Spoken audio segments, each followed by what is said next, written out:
This is number 9 in a series of talks about America. So in the first 8, I've really laid out the problems, and I've laid out some of the source of those problems that I see.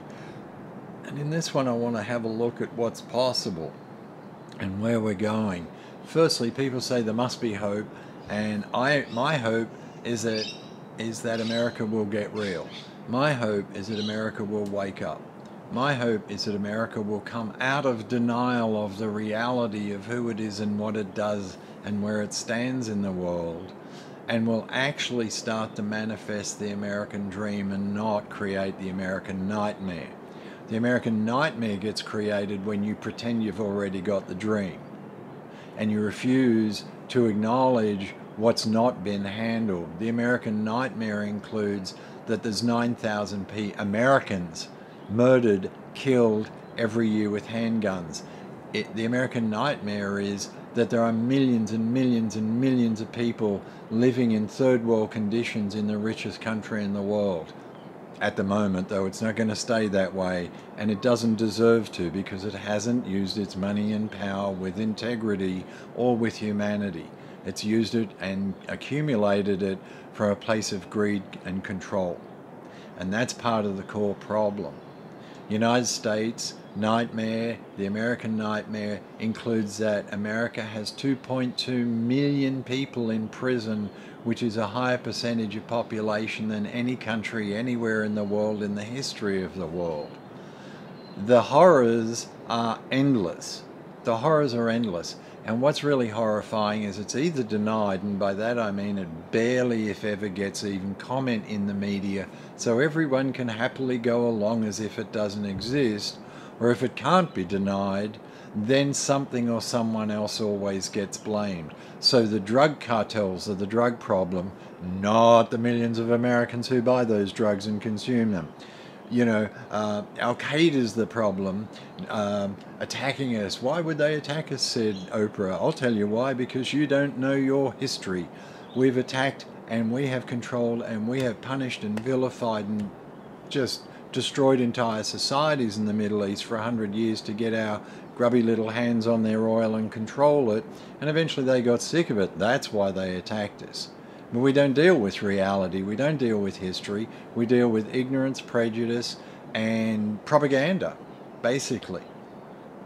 You got to get real. You got to get real. Start getting real. Don't listen to what your politicians say. Listen and find your news sources outside of America. Like I said, the BBC is a great news source. Start reading. Put some time aside. Start reading. Read Shock Doctrine. Read Armed Madhouse by Greg Powers. There's Read Your Government Let You Down by Richard Clarke, who was the terrorist expert for the Clinton administration and then the early Bush administration. Start reading what's really happening. Get informed. Educate yourself, because I'm telling you, your media won't educate you, your politicians won't educate you, and your schools won't educate you. So start reading, start looking at the other guy's point of view. And if that doesn't happen internally in America between the left and the right, both of which at their extremes are insane. On the left you've got people talking about freedom, and they stomp on anyone who disagrees with their opinions. They stomp on anyone. I mean, smoking's a great example. Smoking's a great example. Smoking's not ideal. Smoking's an awful thing in so many ways. But hey, guess what? It's a choice, people. If you're going to give responsibility to people and you're going to ask people to be responsible citizens, give them the right to make their own decisions and make their own mistakes. The fact is, you can't call yourself a free democracy until the government stops making laws about your personal choices that do not affect other people. While ever the government is telling you what you can do with you and your body, you cannot say you live in a free society. That's a ludicrous contradiction. So on the left you've got this madness where they have their set of rules that say this is bad, this is wrong, you shouldn't have guns and you shouldn't smoke cigarettes, but you can smoke dope. And on the right, you've got a level of insanity that I've never encountered in my life, which is say, fighting for the unborn child but supporting the death penalty and supporting killing people through war. Tell me the logic of that. Or executing prisoners, and by the way, America is the only country in the world that still executes its own citizens, and the rest of the country stopped doing that at least 40 years ago.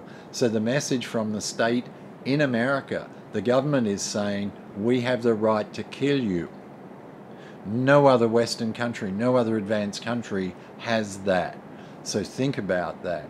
Get informed, get knowledgeable. And the other thing I'd really, really, really encourage you to do is do whatever it can to get your butt out there into some other countries. And I don't mean down to Cabo for a weekend of an American bubble. I mean really into other countries, to talk to people, to learn from them, not to go there and tell them how great America is. Go there and find out how other people live. Learn from them. Keep looking.